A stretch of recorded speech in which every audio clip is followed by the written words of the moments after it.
Queria saber a avaliação do senhor, por favor, sobre a participação do presidente Bolsonaro na manifestação. O som está ruim. Não está escutando? Melhorou? Agora melhorou. Queria saber, por favor, a avaliação do senhor sobre a participação do presidente Bolsonaro na manifestação de ontem, que também tinha manifestação contra o Congresso Supremo e houve listas nesse protesto. Eu já tenho manifestado sobre esse tema. Todos sabem a minha posição e da grande maioria da população em relação, primeiro, a eventos com aglomeração, e segundo, em relação aos ataques dessas manifestações ao Supremo Tribunal Federal e ao Congresso. Eu acho que não ajudam e estimulam conflitos que não deveriam ser estimulados em momento nenhum, principalmente no momento de uma pandemia onde o Brasil já tem mais de 7 mil mortos. Aliás, mais uma vez, a minha solidariedade a todas as famílias que perderam seus entes queridos até o momento na pandemia. Presidente, sobre a pauta, a expectativa de votação em 2 turnos da PEC do Orçamento de Guerra e também do projeto de socorro a estados e municípios, eu soube que há uma negociação para inverter, a começar a votação pela proposta? A gente vai começar pela PEC da Guerra e depois entramos no projeto de estados e municípios. Sem alteração? Acho que sem alteração, para que a gente possa ter o projeto logo rapidamente enviado ao governo e que a gente possa ter a sanção. Eu acho que o projeto avançou, o Senado conseguiu garantir recursos no montante do projeto da Câmara de Deputados para 4 meses, fez uma regra de distribuição diferente da nossa. Há divergências sobre a regra de distribuição, mas o objetivo final das 2 casas é o mesmo, que é que a gente possa garantir recursos nesse momento de perda de arrecadação de estados e municípios.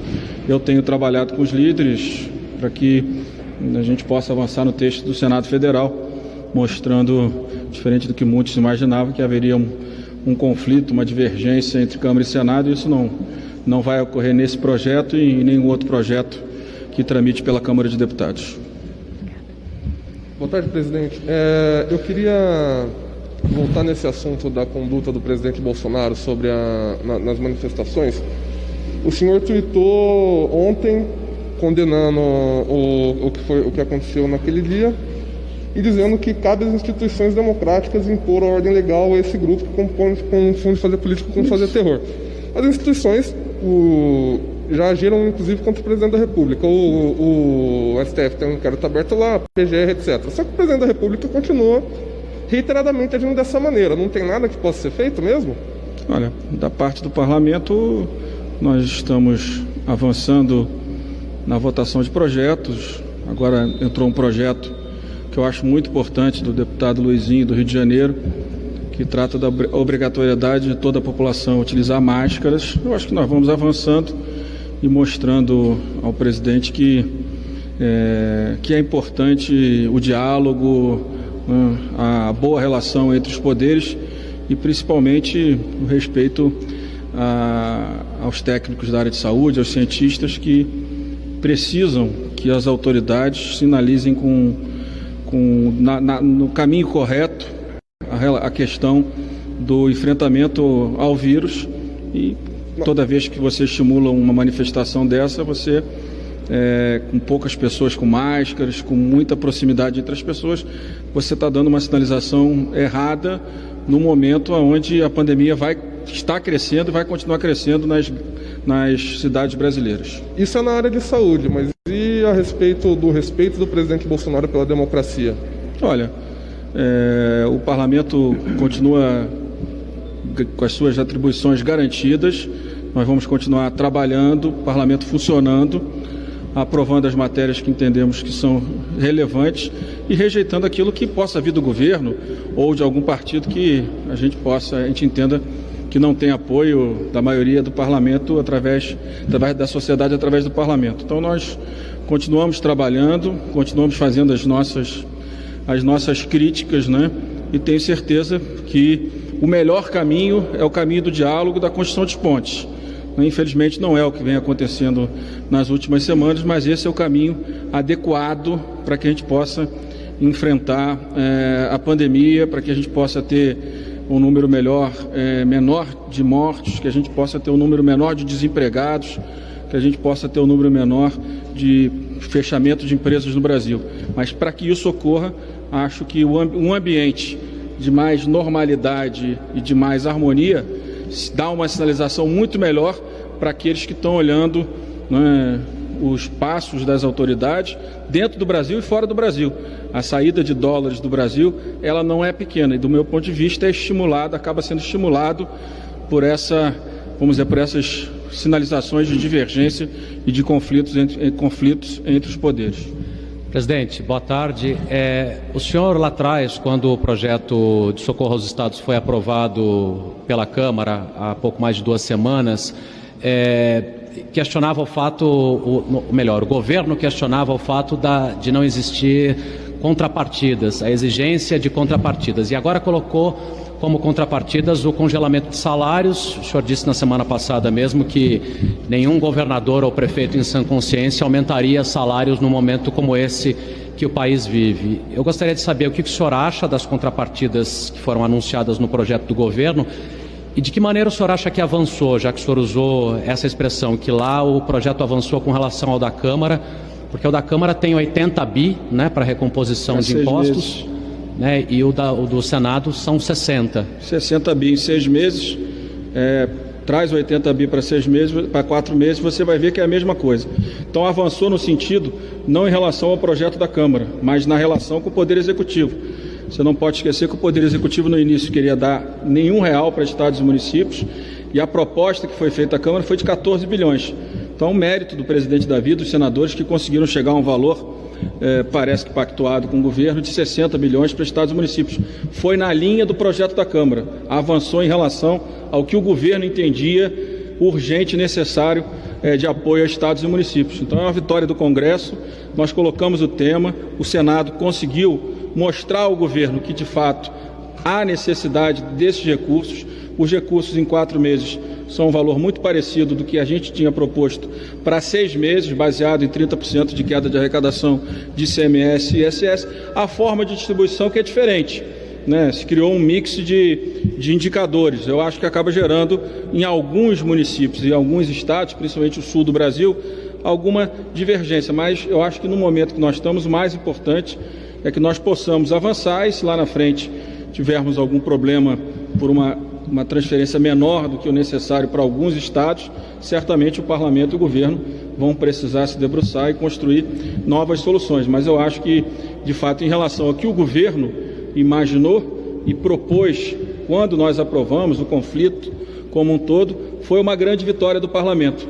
Porque se você pegar 48 bilhões mais 49 bilhões, mais 6, 7, 8 bilhões de ISS, ICMS mais ISS, você vai chegar aí perto de 59 bi, né? Você vai chegar perto de, a parte dos estados no nosso projeto era próximo de 38, 39 bi, agora foram 37 bi, mas o todo é muito parecido. Então, eu acho que foi importante nós colocarmos o tema no momento que o governo era radicalmente contra a introdução desse tema, agrediu de forma desnecessária a Câmara dos Deputados e chegou ao mesmo valor. A forma de distribuição que o Senado fez diferente. Agora, o que nós não podemos ter é a maturidade para entender que, se nós mudarmos, volta para o Senado. Se nós mudarmos a origem, a iniciativa do projeto para ter a origem novamente da Câmara, o Senado vai segurar. Então, esse ping-pong não interessa à sociedade. E nós não devemos ter conflito entre Câmara e Senado e nunca teremos. Então, eu acho que, pelo que eu ouvi dos líderes, a grande maioria dos líderes, e a minha opinião é a mesma, nós devemos votar o texto do Senado e pedir ao presidente da República que sancione a matéria o mais rápido possível. E o senhor considera que agora, então, portanto, há um projeto do Congresso e é esse que passou no Senado? Acredito que sim, acredito que a Câmara sinalizou qual era o tamanho, o volume necessário, o Senado concorda com o volume necessário, tanto que manda para cá um valor muito parecido com o que a gente projetava. A forma de distribuição é diferente.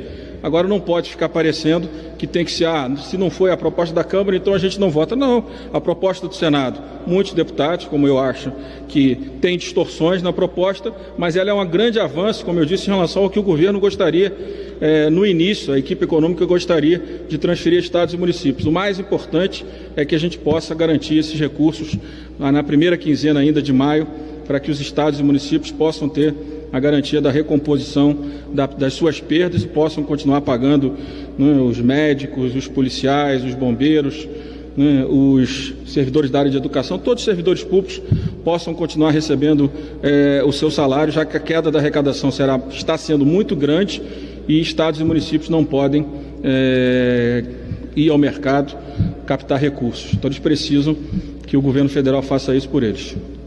Presidente, como é que está assim, a relação com o ministro Paulo Guedes, né? O senhor falou na semana passada, enfim, defendeu a credibilidade do ministro, a pauta econômica é uma pauta importante para a Câmara e para o Congresso. O senhor está falando diretamente com o ministro, com a equipe econômica? Você acha que é importante ter essa reaproximação? Não, é bom, a gente tem conversado muito, converso muito com a equipe do ministro, não diretamente com ele. Para mim é o suficiente, os técnicos do governo são técnicos de muita qualidade e nos ajudam muito na formulação dos projetos aqui na Câmara de Deputados. A gente tem conversado.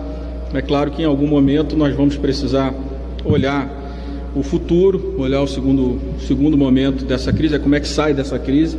Aliás, essa vai ser um debate muito importante.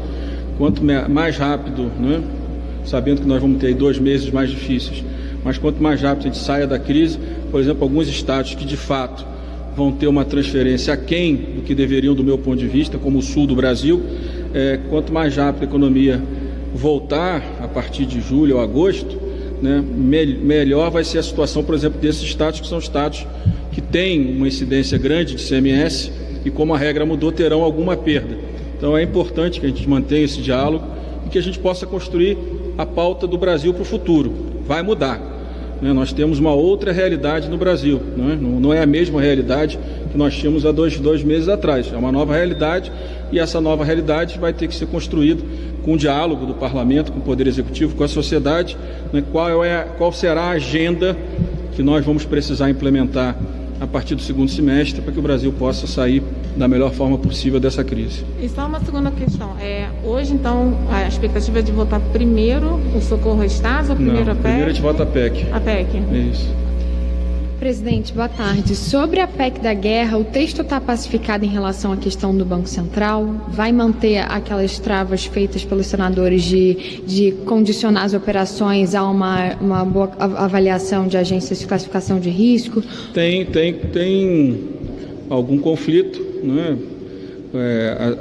Garantida a avaliação às agências de risco, você tira da possibilidade do Banco Central de comprar títulos de micro, pequenas e médias empresas, que não tem essa avaliação de risco garantida. Então, há um debate em alguns partidos dizendo que, mantido esse texto, as micro e pequenas empresas estão excluídas da possibilidade de garantia de liquidez no mercado secundário pelo Banco Central. Esse é um debate, mas o que nós estamos alertando aos deputados e mostrando a eles quais são as supressões que podem garantir a promulgação pelas 2 mesas do texto, né, para que a gente possa ter logo essa matéria promulgada, e quais são as mudanças que automaticamente vão levar essa matéria de volta ao Senado e uma perda aí de mais algumas semanas. Então, o que nós estamos tentando é concentrar qualquer tipo de mudança naquilo que possa ser suprimido, mas que não mude, né, o conceito do texto aprovado na Câmara e depois no Senado. Presidente, boa tarde. Hoje mais cedo o presidente da República nomeou o novo diretor-geral da Polícia Federal. Cerca de 1 hora depois ele já estava empossado numa cerimônia que não teve a presença da imprensa.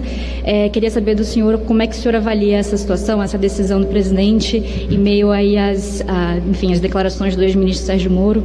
Não, acho que o presidente tem o direito de nomear o diretor da Polícia Federal, né, como também tem um partido ou qualquer um que tenha essa prerrogativa de entrar no Supremo, e o Supremo tem também a legitimidade de garantir ou não garantir a posse, como foi no caso do outro nome indicado. Nesse caso, o presidente tem o direito de indicar, nomear.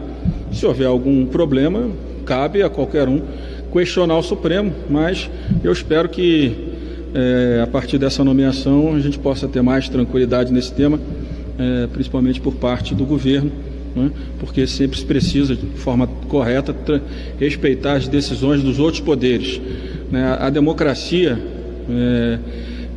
é um sistema onde um poder, né, mostra para o outro quais são os seus limites. Muitas vezes a gente não gosta da decisão do outro poder. Também é legítimo ter essa liberdade, mas precisa saber qual é o limite da nossa liberdade para que não pareça um confronto, né? E a gente precisa respeitar sempre as decisões do ministro do Supremo. Qualquer decisão depois tem direito a recurso. Eu acho que a nossa democracia ela é forte porque as nossas instituições funcionam bem, porque se não for assim, deixa de ser democracia, né? E passa a ser uma autocracia, e isso não é bom, né, para o nosso país. Então é importante que todos nós, às vezes a gente não gosta de uma decisão do Supremo, de uma decisão liminar ou de uma decisão do plenário, mas quando ela é feita a gente precisa respeitá-la. Pode fazer a crítica, mas tudo sempre no limite da civilidade, para que a gente possa ter sempre a relação de diálogo garantida entre os três poderes. Perfeito. Uma última pergunta, então, presidente. Em relação ao MP 910, a gente sabe que está tendo crítica de ambientalista, por outro lado, os ruralistas querem que isso seja pautado. O senhor tem uma previsão de pautar esse MP? Estamos tentando construir um acordo entre os ambientalistas que dialogam e os parlamentares do agronegócio que dialogam, porque também nesse mundo, dos dois mundos, tem muito radicalismo, né? Tem um lado que não quer dialogar e tem outro lado também que não quer dialogar.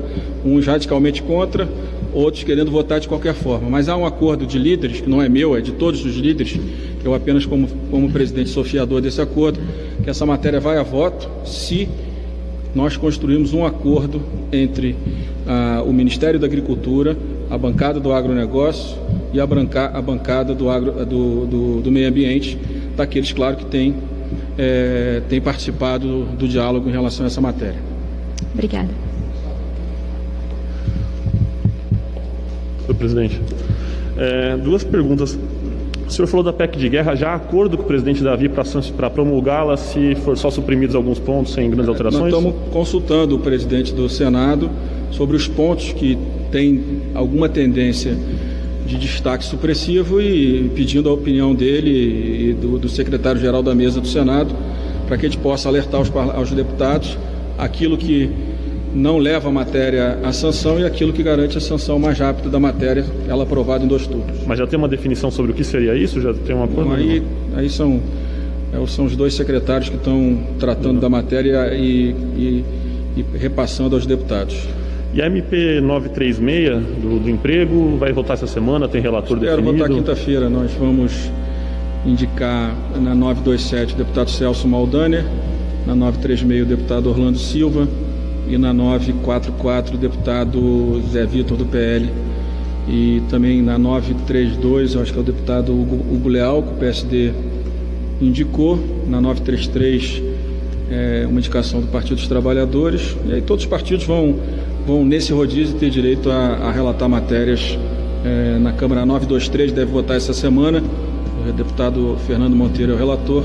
Então, acho que são muitas medidas provisórias, todos os partidos vão ter a possibilidade de relatar matérias nesse processo de pandemia. Muito obrigado. Pronto?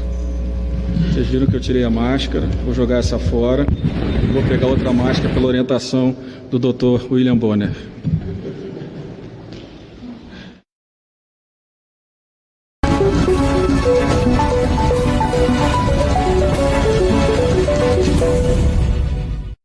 Desenvolvido como uma resposta rápida à pandemia, o plenário virtual